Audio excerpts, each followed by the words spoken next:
Assalamualaikum warahmatullahi wabarakatuh. Semoga semua dalam keadaan sehat dan tetap semangat belajar ya. Pada kesempatan kali ini kita akan belajar bagaimana cara untuk mencatat transaksi penjualan saham.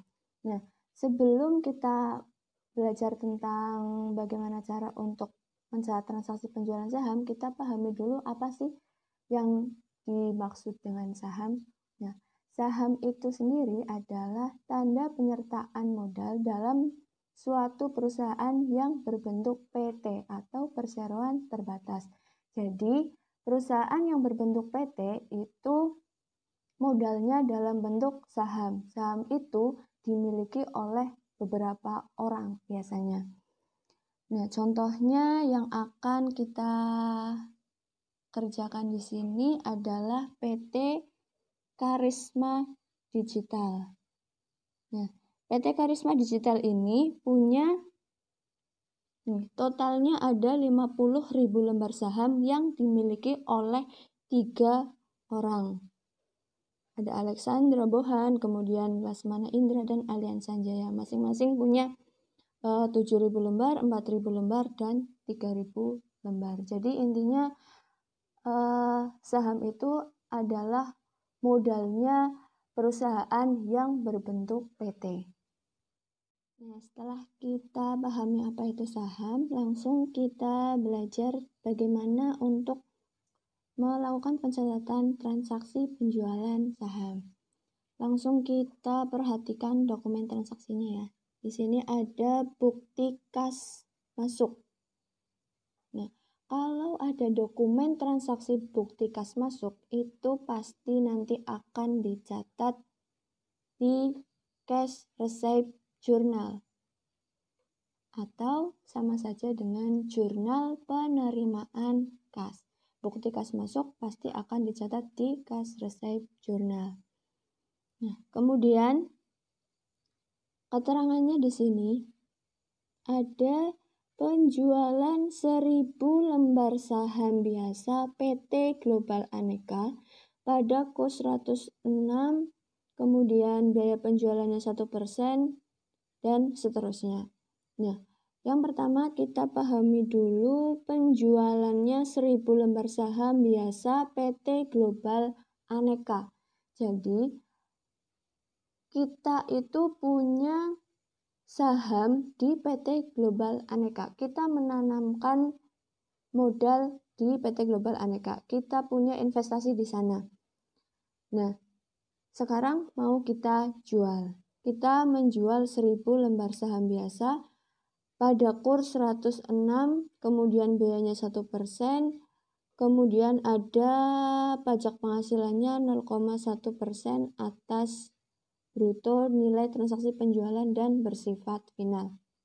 Nah, ketika melakukan transaksi penjualan saham, ada beberapa tahapan yang harus kita lakukan dulu sebelum dicatat. Yang pertama, kita hitung harga beli bersih dan harga jual bersih. Harga beli bersih sahamnya berapa dan harga jual bersih sahamnya itu berapa. Yang pertama kita hitung harga belinya dulu. Nah, untuk menghitung HB atau harga beli itu dari jumlah lembar saham yang dijual dikalikan nilai nominal sahamnya dan dikalikan dengan kurs ketika membeli. Jumlah lembar saham yang dijual kita ketahui tadi dari dokumen transaksinya, dari sini. Nah, kita jual 1.000 lembar saham biasa. Jadi, di perhitungan ini kita masukkan 1.000 lembar dikalikan nilai nominal saham dikalikan dengan kurs belinya. Nah, kita tahu nilai nominalnya dari mana dan kurs belinya. Kita lihat dari rincian yang ada di depan. Ini informasi rincian marketable securities. Marketable securities itu sama dengan investasi jangka pendek. Nah, ini investasi jangka pendek nih berupa saham biasa PT Global Aneka dengan nilai nominal. Nih, nilai nominalnya adalah 45.000 per lembar. Kemudian pembeliannya dilakukan 1 Juni 2011. Membelinya itu kita sebanyak 2.000 lembar, kursnya 98. Kemudian selain itu ada provisi dan materai sebesar 2,5%. Provisi itu sama seperti biaya ketika kita melakukan pembelian. Dividennya nanti akan dibayarkan setiap akhir tahun. Nah, dividen itu adalah laba yang dibagikan kepada para pemegang saham. Jadi kalau kita punya saham di PT Global Aneka, kita akan memperoleh pendapatan atau laba yang dibagikan dari PT Global Aneka ke kita. Tadi kita sudah lihat di depan ya, nilai nominalnya adalah 45.000 dikalikan dengan kurs belinya tadi adalah 98. Nah, kalau kurs itu pasti otomatis itu dalam persen. Jadi 98%. Kita hitung 1000 dikali 45.000 dikali 98%, ketemunya 44.100.000. Itu menghitung harga beli. Nah, setelah diketahui harga beli, kita menghitung HBB atau ini adalah harga beli bersih. Nah, harga beli bersih itu dihitung dari harga belinya tadi yang sudah kita hitung ditambah dengan provisi. Nah, tadi kan ada provisi dan materai atau biaya pembelian. Nah, provisi itu dari persentasenya berapa dikalikan dengan harga beli. Nah, berarti di sini kita hitung harga belinya tadi sudah diketahui 44.100.000. Kemudian provisinya itu tadi dari rincian yang di depan itu diketahui sebesar 2,5%. Nah, 2,5% dikalikan dengan harga beli 44.100.000. Jadi ketemunya 44.100.000 ditambah dengan hasilnya ini sebesar 1.102.500. Tinggal kita jumlahkan. Nah, ini yang namanya harga beli bersih atau HBB. Ya, ini HBB. Nah, setelah kita menghitung HBB, kita hitung HJB-nya. Nah, untuk menghitung HJB, kita cari dulu harga jualnya. Harga jual kita hitung dari jumlah lembar saham yang dijual dikalikan dengan nilai nominal dikalikan kurs ketika menjual. Jadi harga beli dan harga jual itu bedanya hanya di kursnya. Kalau harga beli itu kursnya kurs ketika membeli, harga jual itu kursnya adalah kurs ketika menjual. Jadi kita hitung lembar saham yang dijual sebanyak 1.000 dikalikan nilai nominalnya 45.000 dikalikan kurs ketika menjual. Ini kita lihat dari dokumen transaksinya dari sini. Nah, nih. Pada kursnya 106. Berarti kita tinggal masukkan ke sini 106%. Tinggal kita hitung ketemunya 47.700.000. Ini adalah harga jualnya. Nah, kemudian kita cari harga jual bersihnya. Ini masih harga jual. Kita cari harga jual bersihnya.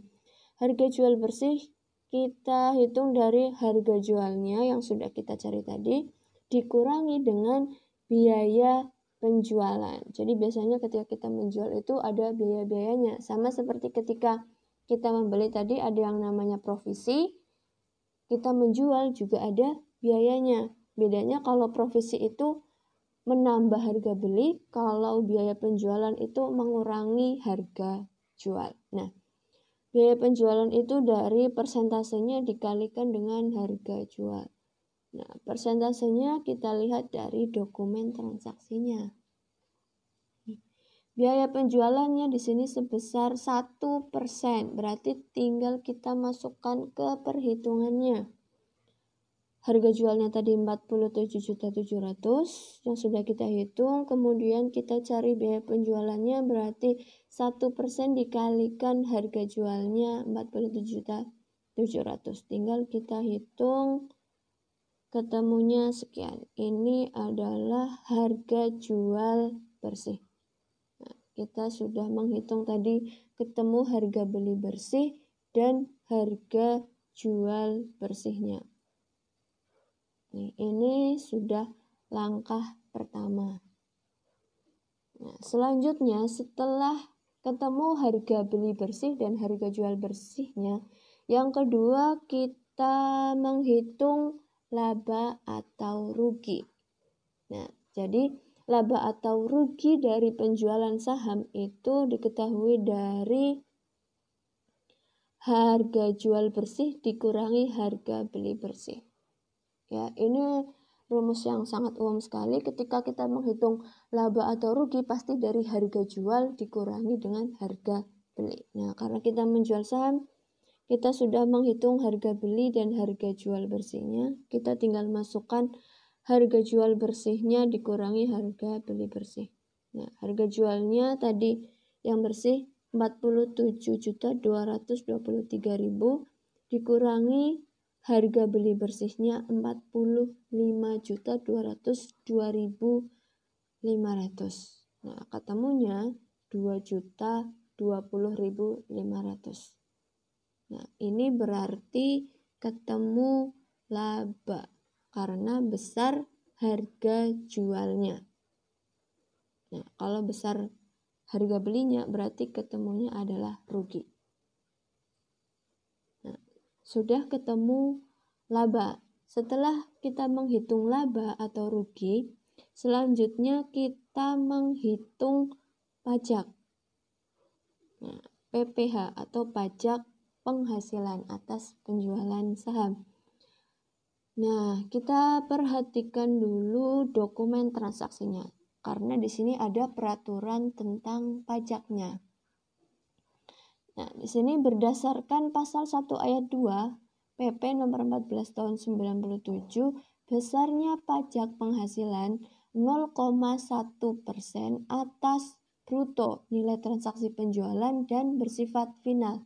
Nah, yang perlu diperhatikan di sini, kalau di dokumen transaksi itu disebutkan ada bruto, berarti persentasenya itu, nah, persentasenya berarti di sini 0,1%-nya itu dikalikan dengan harga jual ya. Nah, akan tetapi misalkan nanti di soal yang lain itu disebutkan pajak penghasilannya itu misalnya 0,1% bersifat final, tidak ada kata-kata bruto. Kalau yang final itu berarti persentasenya dikalikan dengan harga jual bersih. Jadi bedanya untuk penghitungan pajaknya itu ada di sini, di dasar pengenaannya. Kalau ada kata brutonya itu berarti dari harga jual, tapi kalau langsung final itu berarti dasar pengenaannya adalah harga jual bersih. Nah, langsung kita hitung untuk dokumen transaksi ini ya, karena di sini atas bruto berarti 0,1%-nya ini dikalikan dengan harga jual. Nah, langsung kita hitung.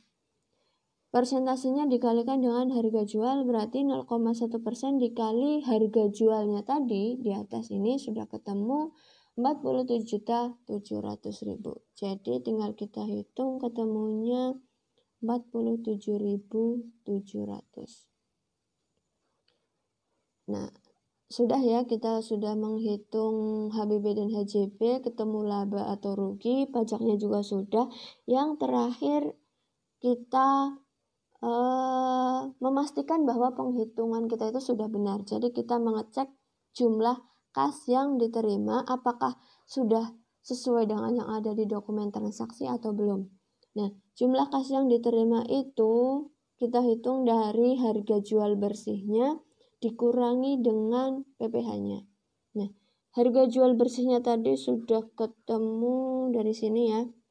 47.223.000 dikurangi dengan 47.700. Ketemunya 47.175.300. Nah, kita cek dengan yang ada di dokumen transaksi apakah sama atau tidak. Nah, dengan ini.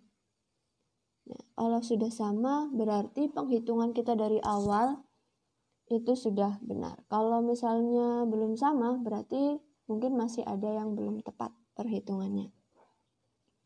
Nah, setelah kita menghitung beberapa langkah tadi, baru kita catat ke dalam jurnal. Nah, tinggal kita catat ya. Yang pertama, pokoknya ketika kita mencatat transaksi itu dari yang paling mudah terlebih dahulu. Nah, ini bukti kas masuk ya.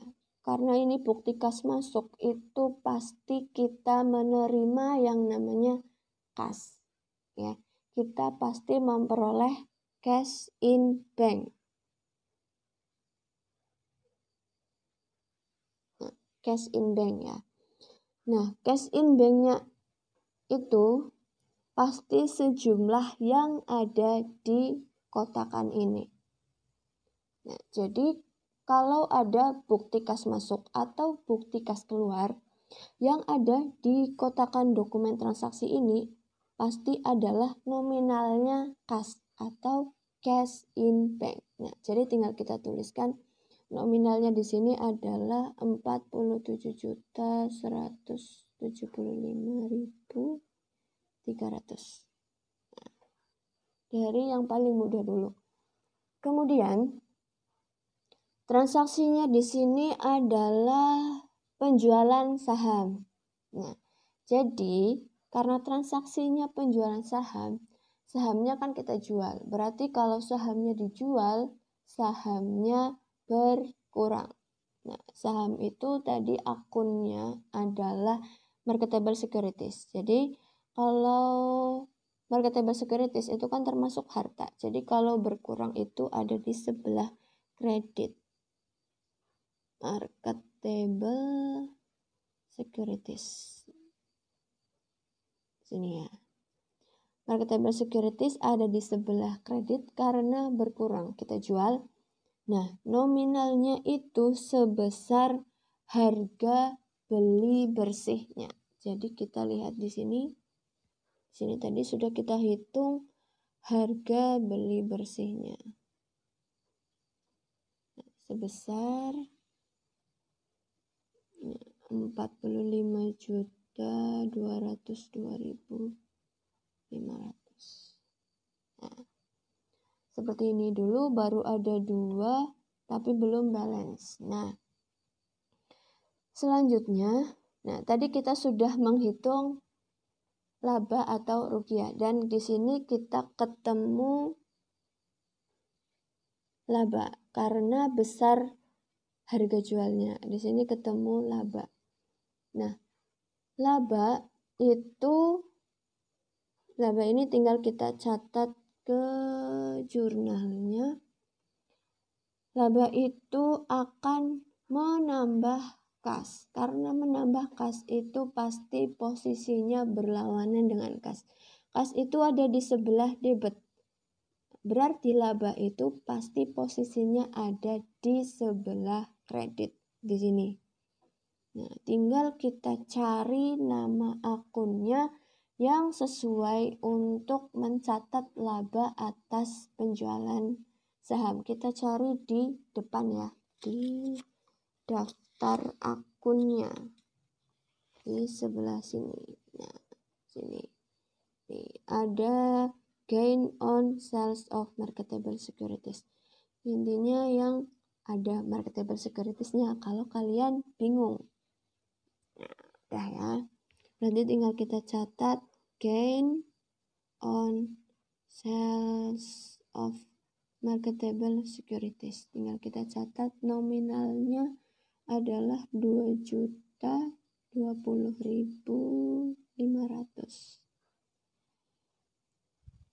Nah, ternyata belum balance ya. Ini 47.200 sekian, ini 47.100. Nah, berarti masih ada yang belum dicatat di sebelah debit ya. Tadi di sini kita sudah menghitung pajak ya, karena ketika menjual saham kita juga dibebani pajak. Jadi kita harus mencatat pajaknya di sini sebesar 47.700. Ya, tinggal kita catat karena kita membayar pajak, kita harus membayar, berarti bebannya itu bertambah, beban PPh-nya bertambah. Nah, beban PPh itu namanya income tax expense. Nah, sebesar 47.700. Nah, sudah seperti itu. Itu adalah analisisnya atau jurnal umumnya untuk memudahkan kita mencatat di cash receipt journal. Setelah itu tinggal kita pindahkan ke cash receipt journal. Nah, tinggal kita masukkan ke cash receipt journal. Kita masukkan tanggalnya, date-nya itu tanggal transaksinya. Ya, tanggal transaksinya dimasukkan, kemudian dokumen number itu nomor dokumennya atau nomor dokumen transaksinya kita masukkan. Description-nya itu adalah keterangannya. Jadi kita masukkan misalnya penjualan 1000 lembar saham biasa PT Global Aneka. Nah, setelah itu di sini tinggal kita tuliskan cash in bank-nya berapa nominalnya, kemudian ya di sini. Nah, di sini di sebelah debit ada dua akun ya, cash in bank dan income tax expense. Sedangkan di lembar jawabnya di sini yang di debit, yang disediakan kolomnya baru cash in bank. Jadi income tax expense kita masukkan ke kolom other. Kita cari nomor akunnya berapa, kemudian kita baru masukkan nominalnya. Ya, kemudian tinggal kita masukkan yang sebelah kredit ya. Di sini ada marketable securities dan gain on sales of marketable securities. Ya, di sini belum ada kolomnya ya. Jadi kita masukkan semuanya di kolom other. Kita cari nomor akunnya marketable securities berapa, kita masukkan nominalnya. Kemudian kita cari nomor akun untuk gain on sales of marketable securities dan kita masukkan nominalnya juga. Nah, seperti itu ya. Jadi ketika kita mencatat transaksi penjualan saham, ada beberapa langkah yang harus kita lakukan dulu atau kita hitung dulu sebelum kita catat ke jurnal. Itu tadi ya sudah dibahas. Yang pertama, kita menghitung harga beli bersih dan harga jual bersih. Kemudian yang kedua kita hitung laba atau ruginya. Yang ketiga kita hitung pajaknya atau PPh. Dan yang terakhir kita mengecek jumlah kas yang diterima. Jadi kita mengetahui apakah hitungan kita yang dari awal ini sudah betul atau belum. Kita samakan dengan yang ada di dokumen transaksi. Nah, mudah kan ya? Sebenarnya mudah. Nah, tapi kalau masih ada yang belum dipahami, silahkan langsung hubungi saya ya. Oke, cukup dari saya. Sekian, terima kasih.